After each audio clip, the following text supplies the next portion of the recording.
मैं B S Chauhan आपके अपने यूट्यूब चैनल JMD क्लासेस में हार्दिक स्वागत करता हूं। कैसे हो आप लोग? आशा करता हूं आप लोग ठीक होंगे, स्वस्थ होंगे, मस्त होंगे और अपनी पढ़ाई को जारी रख रहे होंगे। जो बच्चे जुड़े हुए हैं सेशन से, सेशन को शेयर कर दें और जो बच्चे नए हैं वो चैनल को सब्सक्राइब कर लें। इस चैनल पर आपको 9 से 12 तक की कक्षाएँ निःशुल्क प्रदान की जाती हैं। प्रत्येक विषय की सिस्टमेटिक ढंग से पढ़ाई की जाती है।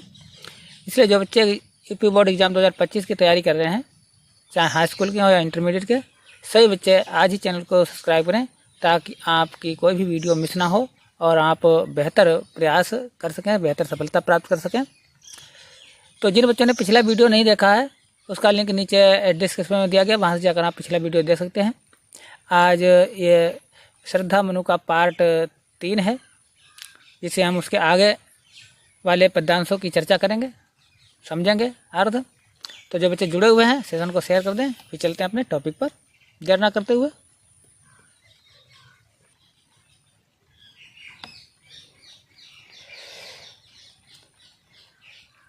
पिछले वीडियो में मैंने यहाँ तक पढ़ाया था, आज यहाँ से स्टार्ट करेंगे। आइए समझते हैं, पढ़ते हैं।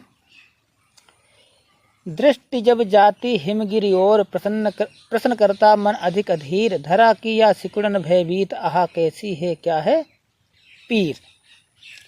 इस पदांश में या इन पंक्तियों में श्रद्धा मनु को यह बता रही हैं कि वह किस प्रकार उस स्थान पर पहुंची है जहां मनु बैठे हुए थे, वो किस प्रकार से यहाँ पर आई हैं।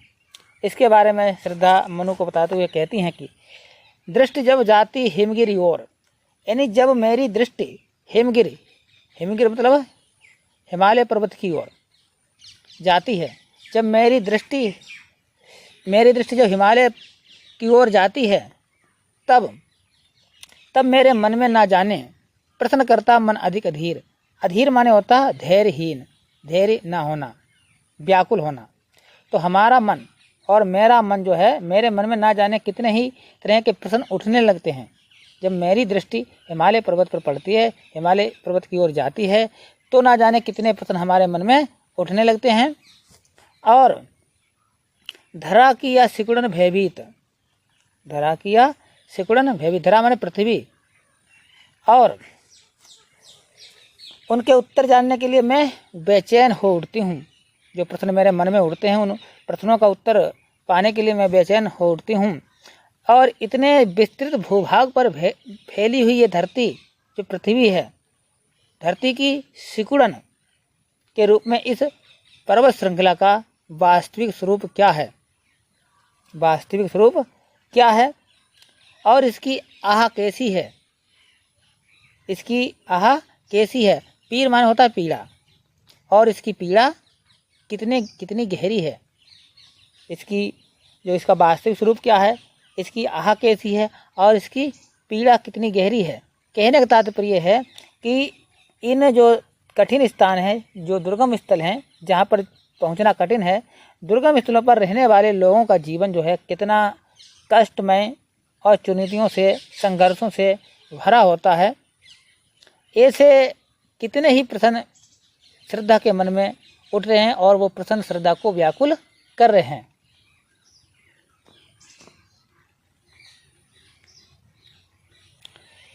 बढ़ा मन और चलिए पैर, सेल मालाओं का श्रृंगार, आँख की भूख मिटी या देख, आह कितना सुंदर संभार, आह कितना सुंदर संभार। आगे श्रद्धा कहती हैं कि श्रद्धा आगे बता रहे हैं कि इन प्रश्नों का कोई समाधान ना मिलने पर बढ़ा मन और चलिए पैर, और मेरा मन जो है उन प्रश्नों को जानने के लिए आगे की ओर मेरे पैर बढ़े।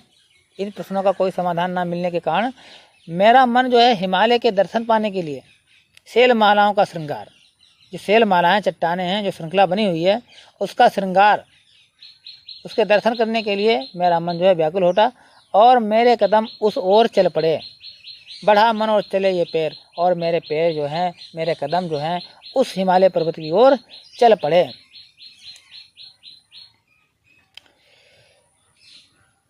शैल मालाओं का श्रृंगार, आँख की भूख मिटी या देख, आह कितना सुंदर संभार। तो इसमें आगे कहती हैं जो हिमालय पर्वत है वो बर्फ से ढका हुआ गगनचुंबी पर्वत की चोटियां हैं, हिमालय पर्वत जो शैलमाला हैं, जो चट्टानें हैं, वो आसमान को छूती हुई पर्वत चोटियां हैं और उनके चारों ओर ऊंचे ऊंचे हरे भरे वृक्षों का समूह है। उस समूह को देखकर मेरी आँखों की भूख जो है वो शांत हो गई। आँख की भूख मिटिया देख।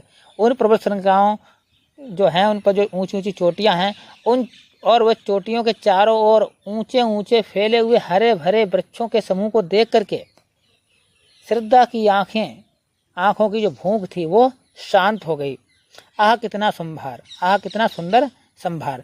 संभार माने होता है, वैसे संभार के दो अर्थ होते हैं, एक होता है संपत्ति होता है एक, और दूसरा होता है संपूर्णता। तो कितना सुंदर ये जो हिमालय पर्वत है, संपूर्ण हिमालय पर्वत बहुत ही सुंदर है, मनोरम दृश्य है, प्राकृतिक दृश्य इतना मनोहर है कि वो अपनी ओर आकर्षित कर रहा है। इसके कारण ही मेरा मन आगे की ओर बढ़ा, मेरे पैर आगे की ओर बढ़े उस हिमालय पर्वत की सुंदरता को देखने के लिए। आगे कहते हैं, यहाँ देखा कुछ बलि का अन्न, भूत हित रत किसका यह दान, इधर कोई है अभी सजीव, हुआ ऐसा मन में अनुमान, तपस्वी क्यों उतने हो क्लांत, वेदना का यह कैसा वेग, आह तुम कितने अधिक हताश। देखिए क्या बताया है इसमें। इन पंक्तियों में जो है ये पंक्तियां दी गई हैं, इन पंक्तियों में श्रद्धा बता रही हैं, मनु को बता रही हैं कि वहाँ तक पहुँचने में, यहाँ तक आने में जो है, यहाँ तक पहुँचने में अनेक कारण बताते हुए कहते हैं कि उन्हें उदास ना रहने की प्रेरणा भी देना चाहती हूँ। किनको? आगे इस पद में बताया गया है कि श्रद्धा मनु से कहती हैं कि यहाँ देखा कुछ बलि का अन्न। इस विशाल हिमालय पर्वत के दर्शन करने के दौरान, जब मैं इस विशाल हिमालय पर्वत पर आई, दर्शन किया, तो इसके दौरान ही इस स्थान पर पहुँचने पर जब मेरी दृष्टि सभी जीव जंतुओं पर लिखा यहाँ पर बलि का अन्न। बलि का अन्न क्या होता है? मतलब बलि का अन्न का मतलब है वह अन्न जो जीवों के कल्याणार्थ गृहस्थों द्वारा प्रतिदिन घर से बाहर रखा जाता है, इसको कहते हैं बलि का अन्न। और भूत हितरत का मतलब होता है जीवों की भलाई में लीन, जीवों की भलाई में लीन, तल्लीन रहना। तो इसका अर्थ यह हुआ है कि जब श्रद्धा जो है हिमालय पर्वत पर गई उसके दर्शन करने के लिए, और जब उनकी दृष्टि सभी जीव जंतुओं के भरण पोषण हेतु जो रोजाना अपने भोजन में से जो गृहस्थ लोग हैं निकाल कर रख देते हैं, उस अन्न के हिस्सों पर पड़ी बलि का अन्न, भूत हित या दान, तो उस अन्न पर दृष्टि जो है श्रद्धा की पड़ी, तो वो क्या कहती हैं? तो वो पढ़ने पर, उस दृष्टि पढ़ने पर जो है मैंने सोचा, क्या सोचा? कि यह निश्चय ही कोई व्यक्ति निवास कर रहा है, कि यहाँ इधर कोई है अभी सजीव, इस हिमालय पर्वत पर कोई अभी सजीव यानी जीव जंतु निवास कर रहे हैं, तभी ये अन्न के दाने जो हैं यहाँ पर रखे हुए हैं या पड़े हुए हैं। जब तक कोई सजीव नहीं होगा तब तक अन्न के दाने वहाँ नहीं होंगे। तो यहाँ पर दाने होने से, अनाज के दाने होने से जो है श्रद्धा को वहाँ पर किसी जीव जंतु के होने का आभास होता है। हुआ ऐसा मन में अनुमान, ऐसा जो है, ऐसा अनुमान जो है श्रद्धा ने अपने मन में लगा लिया है कि निश्चय ही कोई व्यक्ति निवास यहाँ कर रहा है, अन्यथा इस निर्जन क्षेत्र में दान का कोई अन्न नहीं आता। दान का अन्न कैसे आता? मुझे इस विश्वास ने ही आगे श्रद्धा कह रहे हैं, मुझे इस विश्वास ने ही तुम तक जो है पहुँचा दिया है, और इस निर्जन क्षेत्र में कोई जीवित व्यक्ति अवश्य विद्यमान होगा। इसी आशा के साथ मैं आगे बढ़ती चली आई, आगे बढ़ती आगे क्या कहते हैं? तपस्वी क्यों इतना हो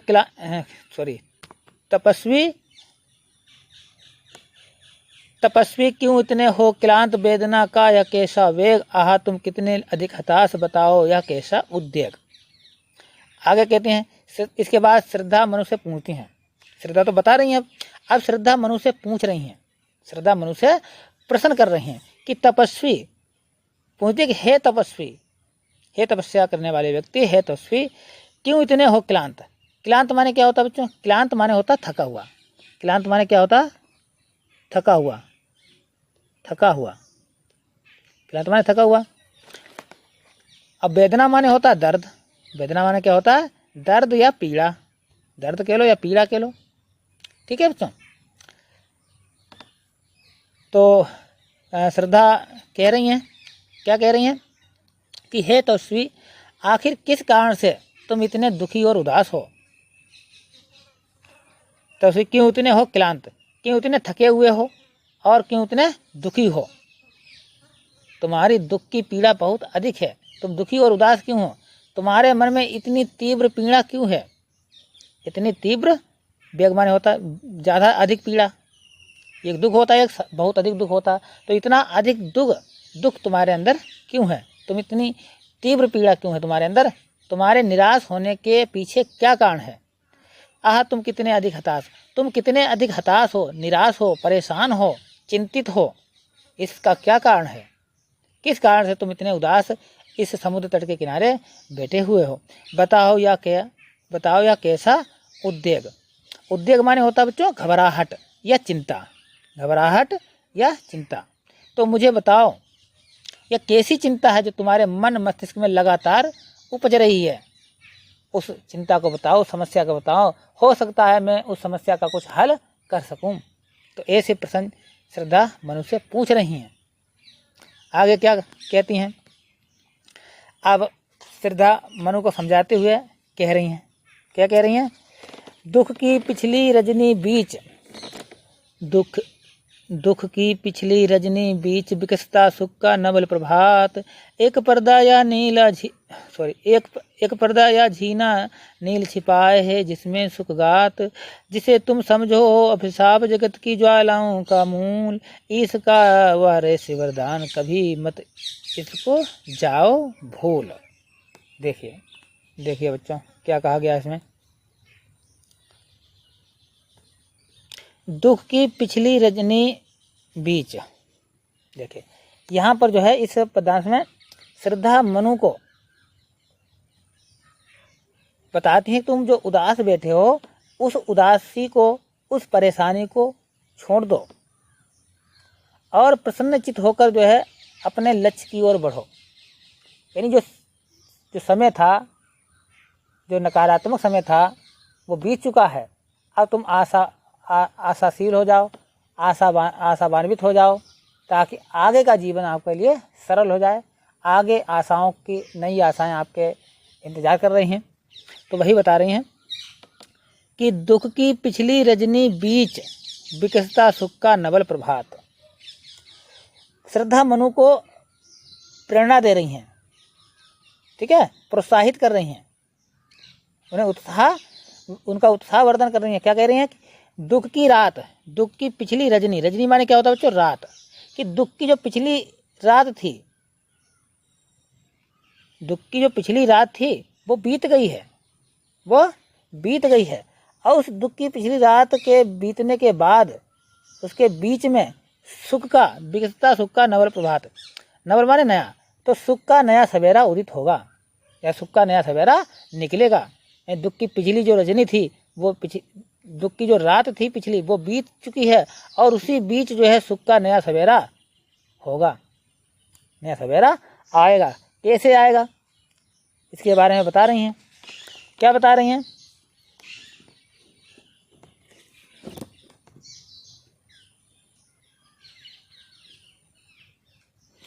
क्या बता रही हैं? कह रही हैं कि जिस दुख में तुम दुखी होकर, परेशान होकर तुम इतने अभिशाप मान लिया तुमने कि हमारे लिए अभिशाप है जिसके कारण तुम दुखी हो, और वह एक वरदान है जो तुम्हें सदा सुख को प्राप्त करने के लिए भी प्रेरित करता रहता है।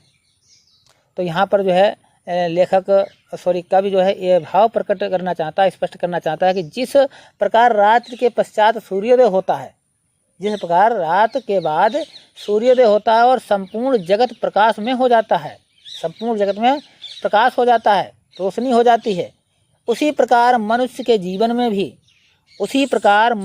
जीवन में भी व्याप्त दुखों के पश्चात सुख का सूर्य उदित होता है। ये प्रकृति का नियम है। तो आगे कहती हैं, एक पर्दा या झीना नील, एक पर्दा या झीना नील छिपाए है जिसमें सुख गात। एक पर्दा या झीना, तो झीना क्या होता है बच्चों? झीना क्या होता है? झीना माने होता है पतला, झीना माने पतला, ऐसा कपड़ा पर्दा जिससे आर पार दिखाई दे सके। ठीक है बच्चों, जिससे आर पार दिखाई दे सके। तो यहाँ पर उदाहरण के माध्यम से श्रद्धा मनु को समझाती हैं कि जिस प्रकार एक पर्दा या झीना नील छिपा है जिसमें सुखगात, जिस प्रकार प्रभात जो सुबह का प्रकाश होता है, सुबह का प्रकाश अंधकार के महीन पर्दे में छिप जाता है, एक पर्दा या झीना नील छिपा है जिसमें सुख गात, सुख रूपी गात माने होता है शरीर बच्चों, गात माने क्या होता है? शरीर होता है। तो जिस प्रकार सुबह का प्रकाश अंधकार के महीन पर्दे में छिपा रहता है, अंधकार के महीन, झीना माने होता है महीन या पतला, पतले नीले कपड़े में छिपा रहता है, ठीक उसी प्रकार सुख भी दुख के महीन आवरण में या महीन कपड़े में छिपा रहता है। कहने का मतलब यह है कि दूसरे अगर शब्दों में हम समझना चाहें तो इस तरह से कह सकते हैं कि दुख का यह प्रभाव अधिक देर तक नहीं टिकता है, दुख का जो प्रभाव है वो अधिक देर तक नहीं टिकता है।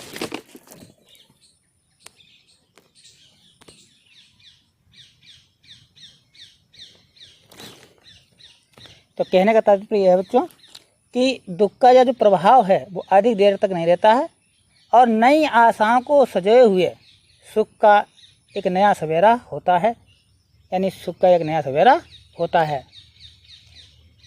तो आगे क्या कहते हैं? आगे इसमें क्या कहा गया है? आगे बताया गया है कि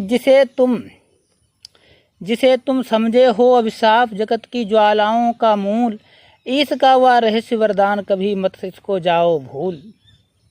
तो आगे श्रद्धा मनु को समझाती हुई कहती हैं कि जिस दुख से परेशान होकर, जिसे तुम समझे हो अभिशाप, जिस दुख से परेशान होकर तुमने इसे अभिशाप मान लिया है, जो दुख तुम्हें कष्ट हुआ है, जो परेशानी हुई है तुम्हें, इस दुख से परेशान होकर तुमने उसे अभिशाप मान लिया है। क्या मान लिया है? अभिशाप मान लिया है। और उसे ही सभी समस्याओं, जगत की ज्वालाओं का मूल, संसार की जो ज्वालाएं हैं, संसार की जो ज्वाला मतलब आग या समस्या, जो ज्वाला का मतलब होता है आग, लेकिन यहाँ पर समस्याओं से मतलब है, तो समस्याओं का मूल है, समस्याओं की जड़ है, ये जो है समस्याओं की जड़ है, सभी समस्याओं का कारण है। जिसे तुम सभी समस्याओं का कारण मान बैठे हो दुख को, वास्तव में वह दुख ईश्वर से हमें वरदान स्वरूप प्राप्त हुआ है। ईश का वह रहस्य वरदान, जो दुख हमें मिलता है, जो हमारे जीवन में दुख आते हैं, कठिनाइयाँ आती हैं, समस्याएं आती हैं, ये सब जो है ईश्वर के ही वरदान हैं। सुख और दुख जो है ईश्वर के ही वरदान हैं, वरदान के तरह ही हमें प्राप्त हुआ है। किंतु यह रहस्य को समझ पाना आसान नहीं है।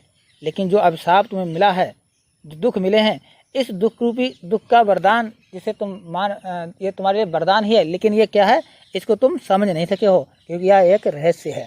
इस रहस्य को समझ पाना आसान नहीं है। श्रद्धा मनु को समझाती हुई, प्रेरित करती हुई कहती हैं, कभी मत जाओ इसको भूल।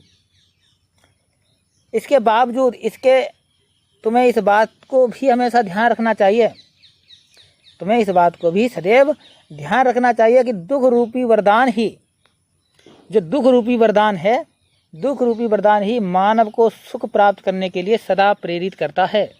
तुम इस वरदान को, दुख रूपी वरदान को कभी भूल मत जाना, क्योंकि सुख में सिमरन सब दुख में सिमरन सब करें, सुख में करें न कोई, और जो सुख में सिमरन करे तो दुख काहे को होई। कहने का मतलब यह है, हमें दुखों में ही जो है समस्याएं प्रभु देता है, ताकि हम एक नई दिशा की ओर चलें, नए मार्ग को अपनाएं। ठीक है, तो इसीलिए जो है यहाँ पर श्रद्धा मनु को समझाती हुई कहती हैं कि दुख रूपी वरदान ईश्वर ने जो तुम्हें प्रदान किया है, वो मानव सुख को प्राप्त करने के लिए सदा प्रेरित करता रहेगा। तुम अच्छे कार्य करोगे दुखों से निकलने के लिए, उन दुखों से बाहर निकलने के लिए, परेशानियों समस्याओं से निजात पाने के लिए तुम प्रयास करोगे अच्छे काम करने के लिए, तो ये तुम्हें तुम्हारे लिए वरदान ही है, तुम इसको अभिशाप मत समझो। ऐसा जो है श्रद्धा मनु को समझाती हुई कह रही हैं। तो बच्चों यहाँ पर जो है रूपक, उपमा और अनुप्रास अलंकारों का प्रयोग हुआ है और रस इसमें श्रृंगार है, श्रृंगार रस का प्रयोग हुआ है।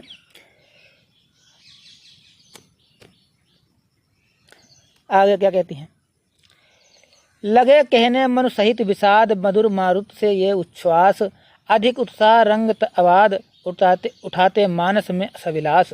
देखिए अब इस पद में जो है मनु श्रद्धा के जो श्रद्धा ने जो मनु को प्रेरणा दी थी उन पर जो है वे प्रतिक्रिया कर रहे हैं, उसका जवाब दे रहे हैं।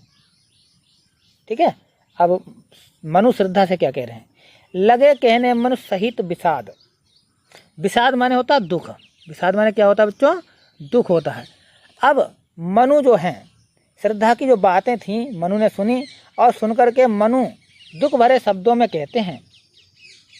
लगे कहने मनु सहित विषाद, दुख भरे शब्दों में या दुख भरी वाणी, दुख युक्त शब्दों में या वाणी से कहते हैं। क्या कहते हैं? मधुर मारुत से ये उच्छ्वास। मधुर मारुत, मधुर मारुत माने होता है, वैसे मारुत माने होता पवन, और मधुर माने होता मीठी या आनंददायक, आनंद प्रदान करने वाली वायु। और उच्छ्वास माने होता है सांस के रूप में वायु का आना जाना, यानी सांस लेना सांस छोड़ना, श्वास लेना और छोड़ना। तो ये उच्छ्वास मतलब है श्वास लेना और छोड़ना। तो क्या कह रहे हैं? कह रहे हैं कि शीतल मंद पवन की तरह, शीतल मंद पवन की तरह सुख प्रतीत होने वाले तुम्हारे ये, सुख प्रतीत होने वाले तुम्हारे ये जो उच्छ्वास हैं निश्चय ही आनंद प्रदान करने वाले और मन को सौंदर्य की अनुभूति कराने में परिपूर्ण हैं, परिपूर्ण हैं।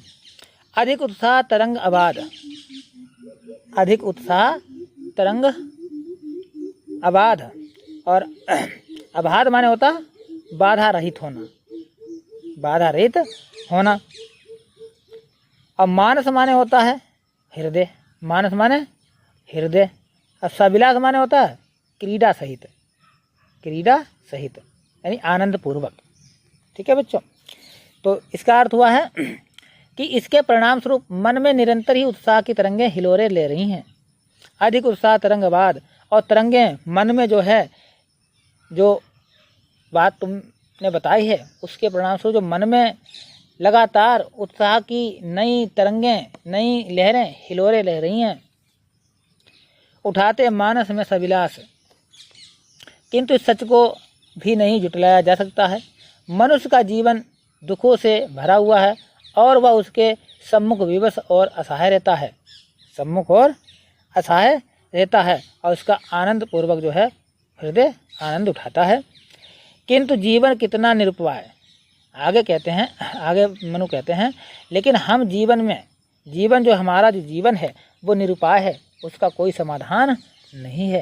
यानी हम जीवन में अनेक सफलताओं की कामना करते हैं, लेकिन सच्चाई तो यह है हमें उन सब का जो परिणाम है, जो रिजल्ट है, एकमात्र निराशा के रूप में ही प्राप्त होता है।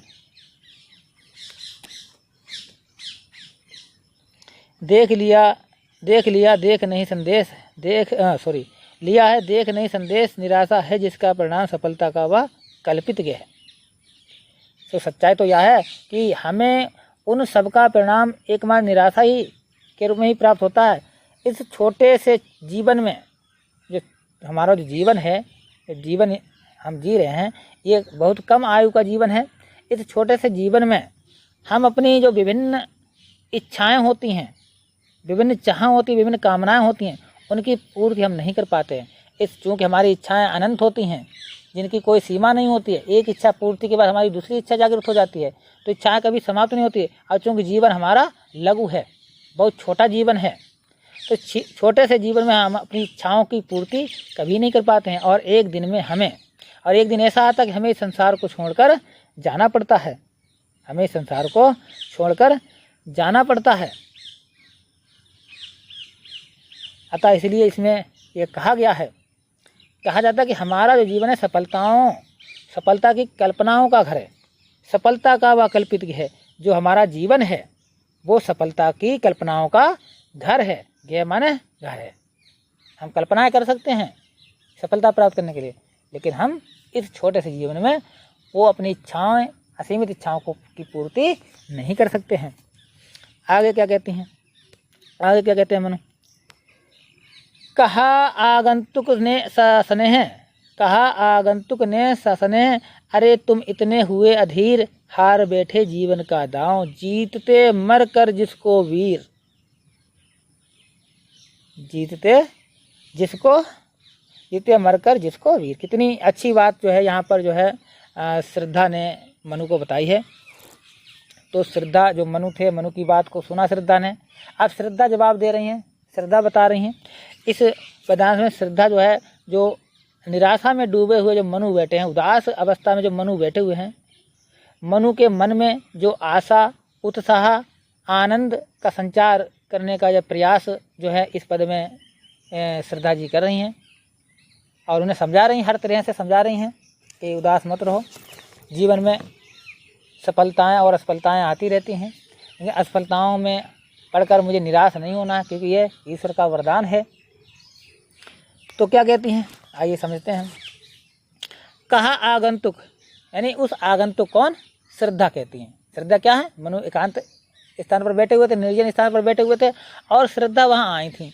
तो कहा आगंतुक ने, तो श्रद्धा ने कहा, शासने माने बहुत ही प्रेम के साथ, बहुत ही प्रेम के साथ जो है श्रद्धा ने कहती हैं, क्या कहती हैं कि हे तपस्वी, क्या कहती हैं, हे तपस्वी,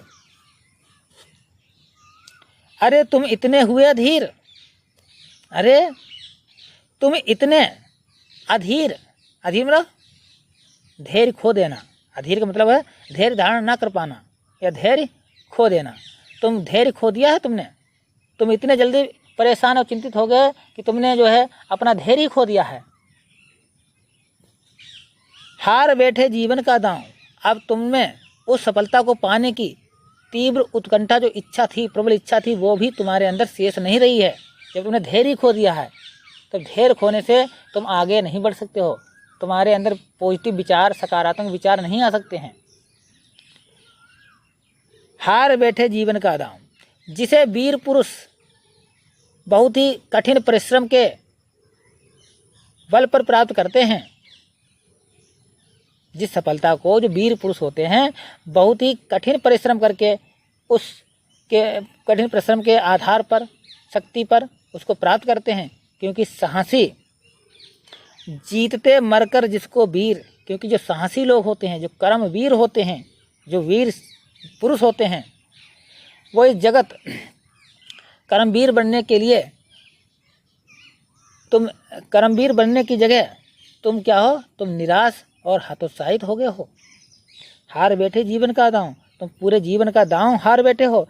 जीतते मरकर जिसको वीर मरकर भी जीतना चाहते हैं और तुम्हारे अंदर वो गुण नहीं है, तुम्हारे अंदर वो सकारात्मकता नहीं है जिसको वीर प्राप्त करना चाहते हैं, तुम हतोत्साहित हो गए, तुम निराश हो गए हो।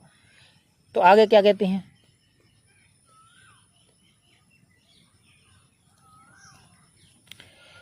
तप नहीं केवल जीवन सत्य करुण या क्षणिक दीन अवसाद, तरल आकाश से है भरा सो रहा आशा का आह्लाद। देखिए क्या कहा है, बहुत इंपॉर्टेंट पैराग्राफ है बच्चों, ये पैराग्राफ इम्पोर्टेंट है। तो तप नहीं केवल जीवन सत्य है। तो आगे श्रद्धा जो है मनु को संबोधित करते हुए कह रही हैं कि हे तपस्वी, हे तपस्वी, तप नहीं केवल जीवन सत्य है, कि केवल तपस्या को ही जीवन का ध्येय नहीं बनाना चाहिए। तप नहीं, जो जीवन का जो सत्य है, जो जीवन का जो ध्येय है, वो तपस्या नहीं है। तपस्या को जीवन का ध्येय बनाना बिल्कुल ही कठिन और उचित नहीं है, क्योंकि बस जो यही एक जीवन है, जो एक जीवन का ही सत्य है, बस यही केवल सत्य क्या है, जीवन ही है। जीवन का सत्य या नहीं है कि सफलता प्राप्त कर लो, तपस्या के द्वारा अपने उद्देश्य को प्राप्त न कर पाओ, कि तपस्या करो और कुछ नहीं है। करुण या क्षणिक दीन अवसाद, तुम जिस करुणा, करुणा मतलब करुणा, तुम जिस करुणा और दीनता पूर्ण दुख की स्थिति में जी रहे हो। अवसाद माने होता है, अवसाद माने क्या होता है बच्चों? दुख, पीड़ा, ठीक है, निराशा, हतोत्साहित, उदास, ये सब जो है इसके पर्यायवाची है।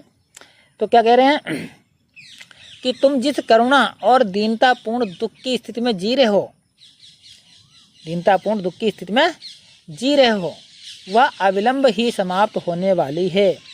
वह शीघ्र ही, अविलंब मतलब उसमें जरा सी भी देर नहीं लगेगी और वह समाप्त हो जाएगी। तरल आकाश से है भरा सो रहा आशा का हालात। तरल आकाश से है भरा, वास्तव में जो मानव जीवन है वो आशाओं, उत्साह, खुशियों से परिपूर्ण है, खुशियों से भरा हुआ है। बस आवश्यकता है उसे जगाने की। मानव जीवन में आशाएं, उत्साह, खुशियाँ उसके अंदर हैं, बस केवल एक चीज़ की आवश्यकता है, उनको जगाना। इसीलिए हमें पूरे उत्साह के साथ आशावान्वित होकर जीना चाहिए। आशावान्वित होकर सो रहा या आशा का आह्लाद। आह्लाद माना होता है प्रसन्नता या खुशी, प्रसन्नता या खुशी। इसलिए निराशा का जो दामन है हमेशा के लिए छोड़ देना चाहिए। हमें प्रसन्नतापूर्वक आशावान्वित होकर जीना चाहिए। तो यहाँ पर इस पद में जो है श्रद्धा मनु को प्रेरित कर रही हैं, अभिप्रेरणा दे रही हैं, मोटिवेट कर रही हैं कि तुम निराश मत हो। जीवन का ध्येय केवल तपस्या करना नहीं है। तो इस पद में बच्चों जो छंद है, अलंकार है, मानवीकरण इसमें हुआ है और अनुप्रास अलंकार है, भाषा खड़ी बोली है, रस शांत है। ठीक है बच्चों।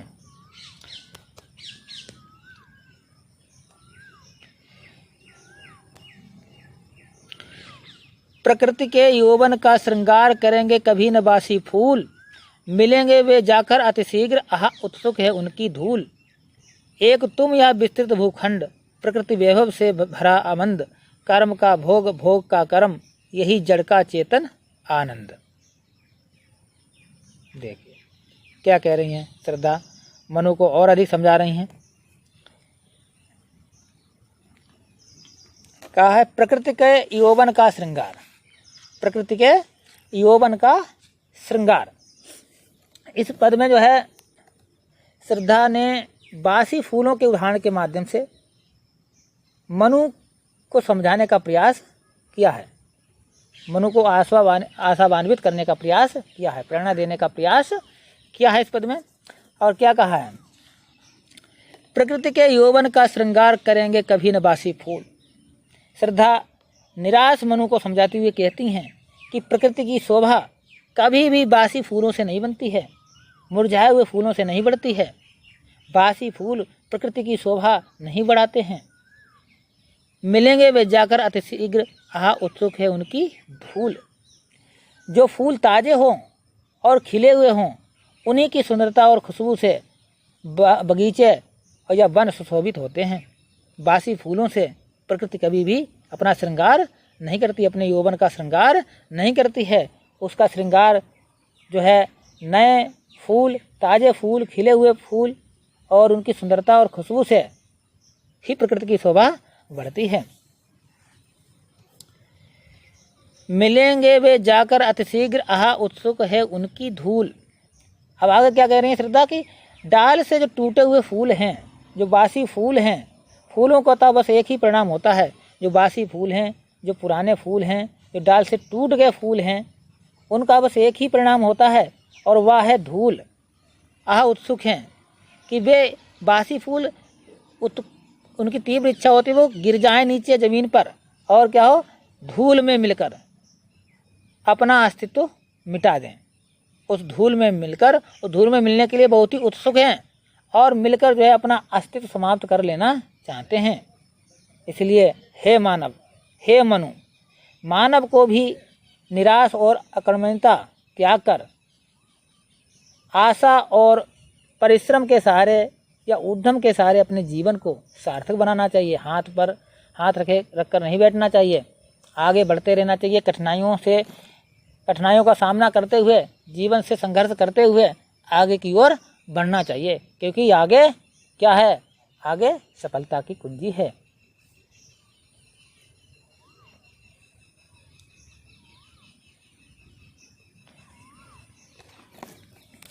एक तुम यह विस्तृत भूखंड, प्रकृति वैभव से भरा अमंद, कर्म का भोग, भोग का कर्म, यही जड़ का चेतन आनंद। देखिए बच्चों, अब यहाँ पर जो है श्रद्धा मनु को एक कर्मयोगी बनाने का संदेश देती हैं, कर्मयोगी बनने के लिए प्रेरित करती हैं कि कर्म करो, तुम कर्म करो। जब तक कर्म नहीं करोगे तब तक फल आपको प्राप्त नहीं होगा। आपका काम है कर्म करना, फल देना तो ईश्वर के ऊपर निर्भर करता है। जैसा कर्म करोगे वैसा ही फल पाओगे। तो इसलिए सभी को, ये जो भी मानव हैं, अपने कर्म को ईमानदारी के साथ करें, तभी जो है उन्हें फल प्राप्त होगा। यदि कर्म अच्छे होंगे तो फल भी अच्छा होगा, कर्म बुरे होंगे तो फल भी बुरा प्राप्त होगा, परिणाम भी बुरा प्राप्त होगा। तो क्या कहती हैं, परिणाम भी बुरा प्राप्त होगा। तो मिलते हैं नेक्स्ट वीडियो में, तब तक के लिए धन्यवाद।